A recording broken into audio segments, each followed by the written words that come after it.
Hi, it's Bernie from the Walworth Library, and I'm here to do a DIY craft with you. And I am just very excited about this one. I think this is so cute. I have made a fairy house planting pot. I don't have anything in it yet, but I am going to give you some instruction and you can create this great looking pot as well. I just think it's the cutest thing, and it goes with our summer theme, which is Imagine Your Story. We're doing fairy tales, and I did some fairy things earlier in terms of a fairy garden. This is my fairy pot. What you're going to need for this are actually things from the dollar store. You're going to need a bag of little rocks. These are just decorative stones, and one bag will do it. You'll need some reindeer moss. I got this at the dollar store as well. And the last thing you need is some sort of glue. And if you plan on putting your pot outside, you're going to need something like E6000. This you can get online, or you can get it at Walmart. If you're not going to put the pot outside, you could use hot glue. But I used E6000 because I wasn't sure where I was going to put my pot. But the first thing I'll tell you about is the little doors here. I made those using modeling clay, air dry modeling clay. And I just fashioned some doors and let them dry. And you'll see here I have another set of doors that I'm working on. I just made these before I started the video, and they're very similar in terms of the doors. But when you make your modeling clay sample, put it on an object that is rounded so that you're going to get the shape so that it's not flat, because you'll have a hard time adhering it to the pot afterwards. So you can actually try making this and sticking it on the pot, but this is not quite dry yet, but I'm going to work with it anyway because I want to just get started with you and show you how I went about doing this. And I just opened my doors. Unfortunately, they came apart because they're not dry yet, but I'll fix that. So this is my pot. I did it all the way around. If you don't plan on having it so that it's in a window that you're seeing some of it, or in a place where you can't see all of it, you can do just a portion of the pot. What I plan to do with you today is just get you started on it. And the first thing you're going to do is have a pot. I had this lying around. It is a 6-inch standard pot. That's a good size to have an indoor plant, or if you have some plants outside, that'll work as well. Because I just broke my door, I'm going to have to see if I can refashion it. I'm going to adjust my camera a bit so you can see my work surface better. There you go. And I'm going to use the E6000 to adhere this, even though it's not completely dry. I would encourage you to make your doors and make sure it's dry before you put it on. But for the purpose of this video and to show you how to get started, I want to just go ahead and get my doors adhered.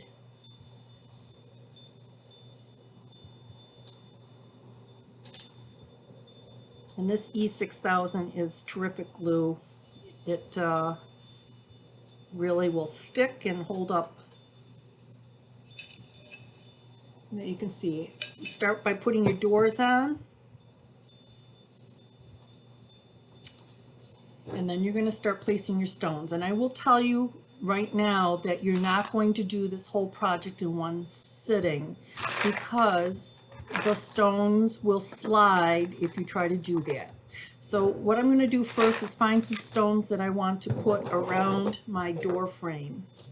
And I'm just going to open up this bag and put it in a place here where I can work with the different colored stones.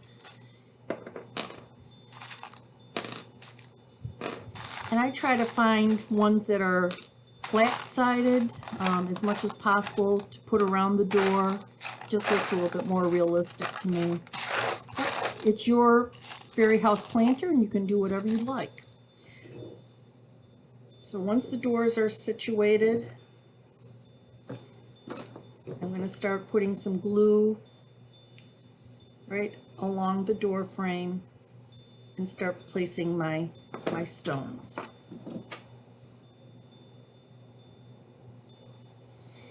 And as I said, they will slide, so you're going to do a little bit of this at a time, let it dry, come back and start working on it again. And have some fun with it. Don't get frustrated if they start sliding around. You know you've been putting too many stones on at one time.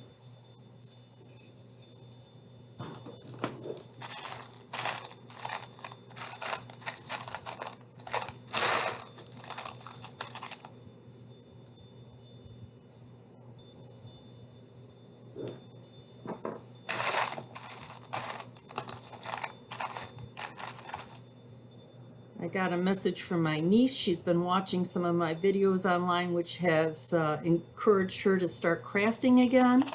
My niece lives in Massachusetts, so I'll give a shout out to her and her crafting.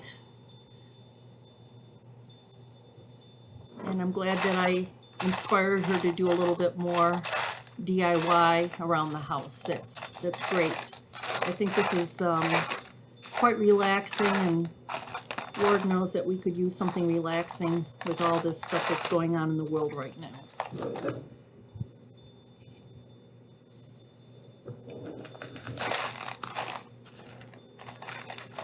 And I'm being kind of picky about my stones that I'm putting around. I sort of like these dark stones that I'm putting around, and I may change out the first couple that I put in here and change them out to dark ones, because I think I like the look of it. And it's my fairy pot, so I guess I can do that.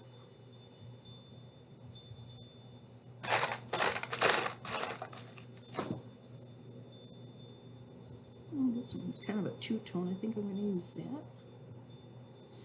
Let's put the dark side there. Okay. So you can see I've started placing the dark stones around the door frame.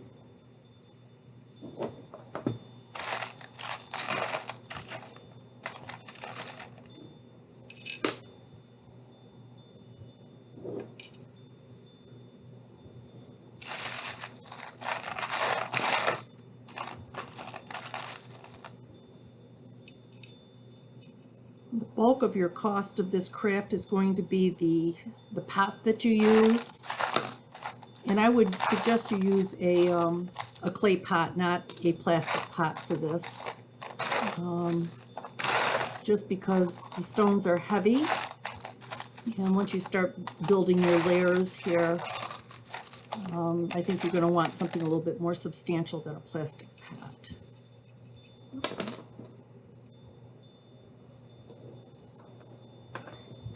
Need another dark stone here. I'm going to put a little bit more glue. All right, so these have not shifted yet. So I'm going to be ambitious and try another layer. And now I'm going to go for a different color, a lighter color stone for the next layer.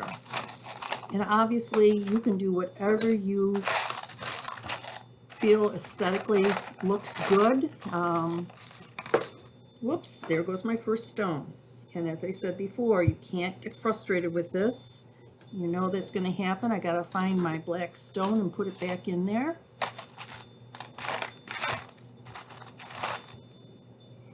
Fell on the floor. If you're making an indoor pot and using hot glue, obviously that's going to set up a lot faster than the E6000. So you can do it a little bit faster. But I'll do another layer and we'll see how far I get before these start sliding around, and then I'll have to stop.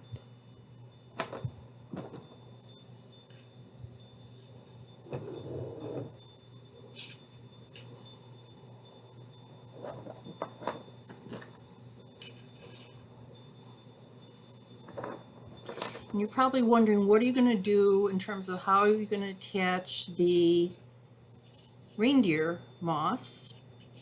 And I did that at the very end where I had spaces between my rocks. If I had any spaces, if they had moved at all, I stuck some of the reindeer moss in there with the glue. Just gives it a more realistic effect, as if it's an outdoor house.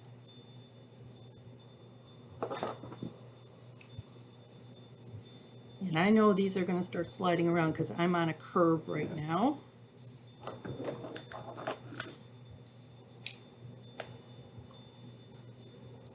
So I'm going to have to be very careful in terms of how many more. See, there goes one. I can only do a few of these at a time because of the curve. Okay, so that's what I have so far. And I'm going to keep working on this. I'll show you how I attach the reindeer moss so that you get an idea. I just take some of it and I make a little ball, put some right on the reindeer moss, and I stick it in between.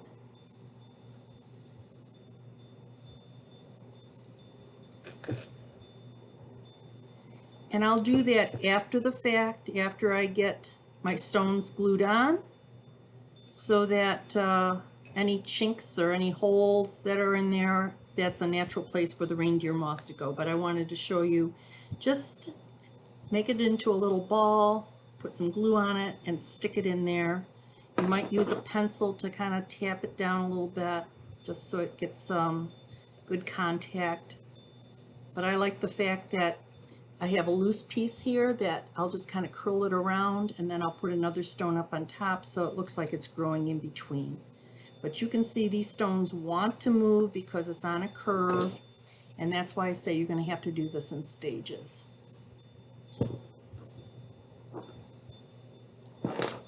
So, let me just get my laptop set back up. I hope you will join me in making one of these, and I'd love to see what you make. Please feel free to send a picture, post it, and let's see what you come up with. But I can't wait to put a plant in here. I'm thinking some succulents. I think they might make a nice house for the succulents. All right, this is Bernie from the Walworth Library. Wishing you happy crafting, and I'll see you next time.